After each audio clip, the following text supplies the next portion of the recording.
Fala, torcida vascaína, sejam todos bem-vindos. Vamos aqui para mais um conteúdo, mais uma notícia, trazendo aqui novas informações do Vascão, pessoal.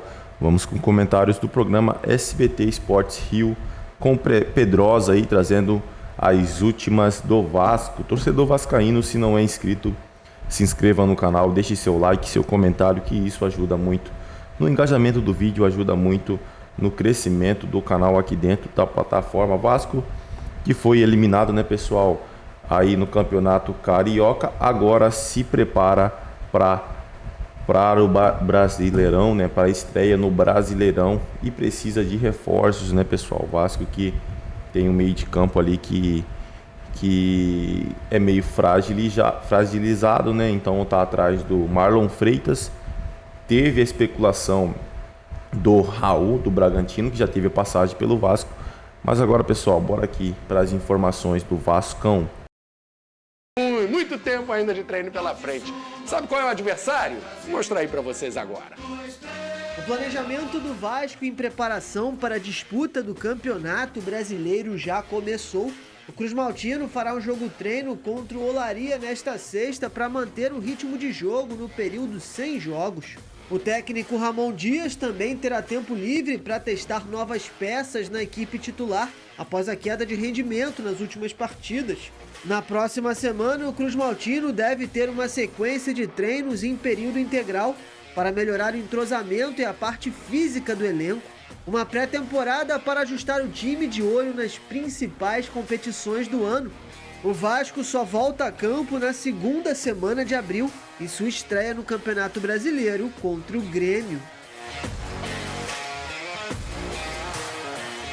Tem que treinar, o time tem que estar em atividade, né? Não sei se tem muito lucro aí jogar um amistoso, um jogo-treino contra o Olaria. Será que vai exigir o quê do Vasco, né? Ô Pedro, você tem pergunta aí, depois eu vou jogar essa bola pro Venê, mas me avisaram aqui que tem uma pergunta pro Pedrosa.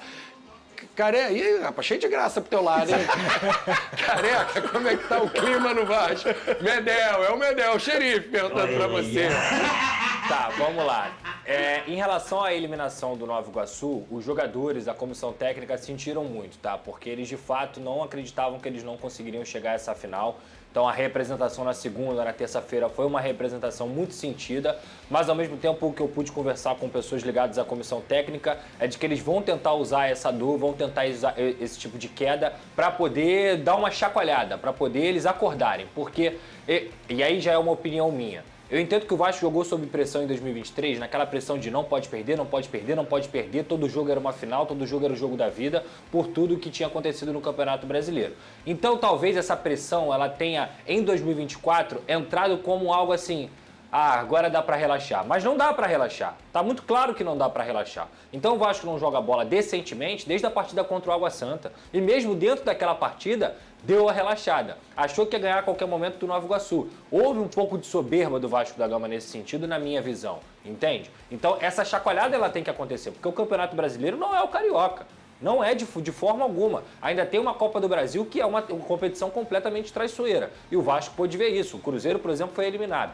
Então, em relação ao elenco, foi muito sentido e eles querem tomar essa chacoalhada aí, porque todo mundo tá achando que o elenco do Vasco não é suficiente, e os caras escutam, os caras estão lendo, os caras estão ouvindo. Então eles querem usar isso aí para poder recuperar a força. Em relação à diretoria e tudo mais, há sim uma tristeza por tudo que aconteceu na janela de transferências, não foi uma janela suficiente, há uma rusga aí que está sendo resolvida entre diretoria e comissão técnica em prol do Vasco da Gama. E hoje é isso que eu posso passar nesse sentido.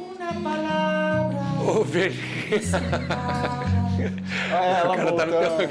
DJ Careca, tá no teu pé. Eu tava até com saudade. Ô, Venê, que proveito o Vasco pode ter de um jogo-treino contra o Olaria, que a gente não sabe se vai exigir muito, né? Qual é a sua visão? Tô levantando porque já viu você corretando. Você quer sinceridade? Aqui é sinceridade. Eu acho que amigo. não vai exigir nada. Vou ser bem sincero, eu vejo o Olaria assim, nenhuma força se bobear. O time reserva do Vasco é melhor do que o time titular do Olaria.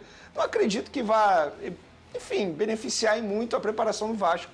De verdade, eu acho que poderia ser um adversário mais difícil, talvez. Mas, enfim, não tem muito o que fazer, escolher o Olaria, mas eu acho que não vai exigir tanto do Vasco da Gama, não. Repito, se bobear, o time reserva do Vasco é melhor do que o time titular do Olaria, que eu não conheço nenhum jogador que esteja no Olaria, estou sendo bem sincero. Acho que não vai exigir muito do Vasco da Gama nesse jogo treino. A ideia será que nessa também levantar a moral? E tem a possibilidade do amistoso com você que colocou aqui, Pedrosa, contra o Corinthians, já seria mais bacana. Mas não sei se é hora de dar moral, golear, levantar a autoestima. Parece que tem um Volta Redonda aí também no radar para a próxima semana, aí já é um teste um pouquinho mais qualificado.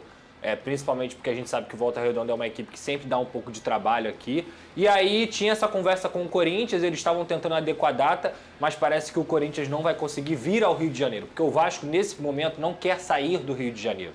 Aí começou a conversar com o América Mineiro para que o América Mineiro venha ao Rio de Janeiro e o Vasco consiga fazer isso, pelo menos um amistoso de grande porte até o início do Campeonato Brasileiro. Tem que treinar, tem que mudar muita coisa aí para o brasileiro. Com certeza, né, Flávio? Porque, assim, eu repito, assim, a tragédia aconteceu, o vexame aconteceu. E ele tem que ser cobrado pela torcida. A torcida tem total razão de estar cobrando. Mas eu não vejo também que o que aconteceu contra o Nova Iguaçu seja a força máxima do Vasco. Eu acho que aquele jogo ali, ele foi muito abaixo do que o próprio Vasco, que não tem um elenco maravilhoso, pode apresentar. Eu entendo que essa comissão técnica, o Ramon Dias e o Emiliano Dias, já deram mostras de que eles podem mostrar um futebol melhor, de que eles podem apresentar um futebol melhor, e o próprio elenco. Então, assim, repito, a dor de cabeça passou, agora não adianta ficar pensando na vergonha. Eu entendo que o Vasco tem condições de jogar um futebol melhor, mas a chegada de reforços ela é imprescindível, principalmente para o Campeonato Brasileiro. Ô, Vene, você acha que tem uma certa... Pode começar uma certa pressão sobre a comissão técnica, o Ramon? Até então eles salvaram o Vasco, o Ramon, ídolo da torcida, abala um pouco esse prestígio? Eu acho que abalar o prestígio não, mas a pressão pode aumentar, embora eu não concorde com essa pressão. Estou com o Pedrosa, a comissão técnica já mostrou que é muito eficaz, muito eficiente. O que eles fizeram na temporada passada foi absurdo. Eu acho que tudo que está acontecendo, óbvio, as escolhas diante do Nova Iguaçu, eles tiveram culpa, escolheram substituições erradas, peças erradas, deixaram o Praxedes durante muito tempo em campo, mas eu acho que isso não apaga o que eles já fizeram de bom no Vasco da Gama. O que eu penso sobre o Vasco precisa de reforços.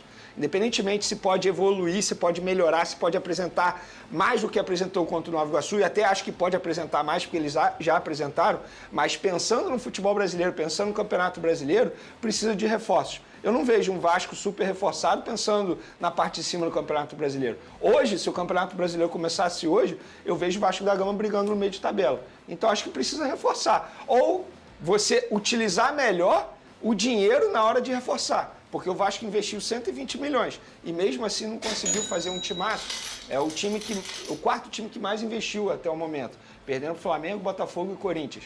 Então, acho que independentemente disso, a comissão técnica não tem culpa nenhuma, tem que dar apoio para a comissão técnica do Ramon. Tá faltando jogador de lado? O que você acha de carência aí no elenco do Vasco? Olha, Flávio, o Vasco perdeu muita opção para lado, né? Perdeu jogadores no início dessa temporada, até conseguiu repor. Perdeu o Peck, repôs com o Adson. Perdeu o Marlon, repôs com o Sforza.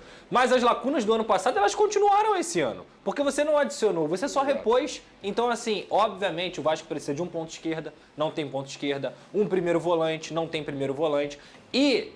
obviamente, também acho que não vai acontecer, mas para rechear um pouco mais, tinha que ter um reserva para o Payet. Tinha que ter um cara ali, porque o Vasco não pode ser dependente do Payet. O Vasco não pode ser dependente da criação de um jogador só. Então, nesse sentido, se fosse eu, diretor de futebol, eu buscaria um ponta esquerda, um primeiro volante, que pode fazer o segundo também, e que é o caso do Marlon Freitas, que é o jogador que a comissão técnica do Vasco quer, e também um meia para ser o reserva do Payet.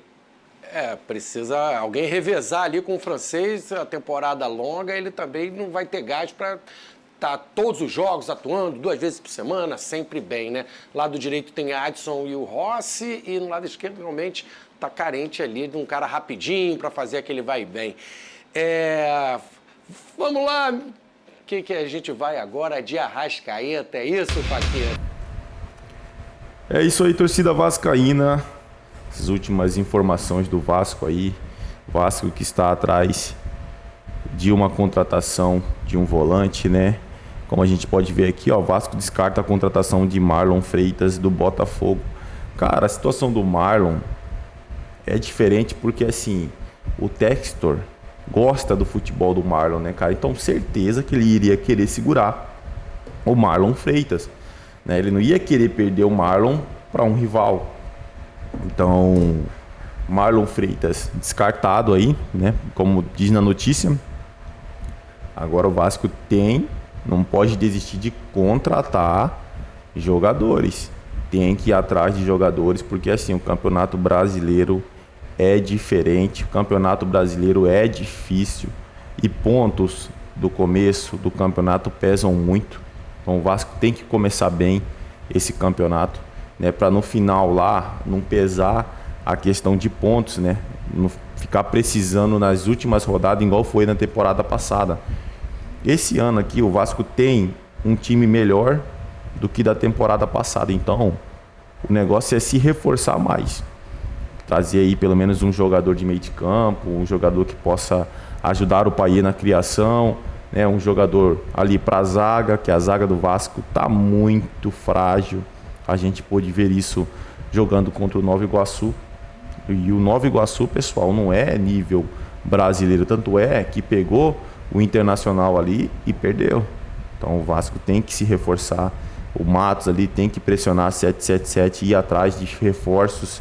Não precisa mandar aquele caminhão de dinheiro de 100 milhões, mas assim, uns 2 jogadores ali para chegar para ser titular, o Vasco precisa. É isso aí. Torcida vascaína, agradeço a vocês pela companhia. Se não é inscrito, se inscreva no canal, deixe seu like, seu comentário, que isso ajuda muito o canal a crescer aqui dentro da plataforma. Vocês contribuindo com um comentário, like, né, assistindo o vídeo até o final, ajuda muito aqui no engajamento. O YouTube entende que a notícia é relevante e entrega para mais torcedores vascaínos. É isso aí, pessoal. Desde já agradeço. Valeu!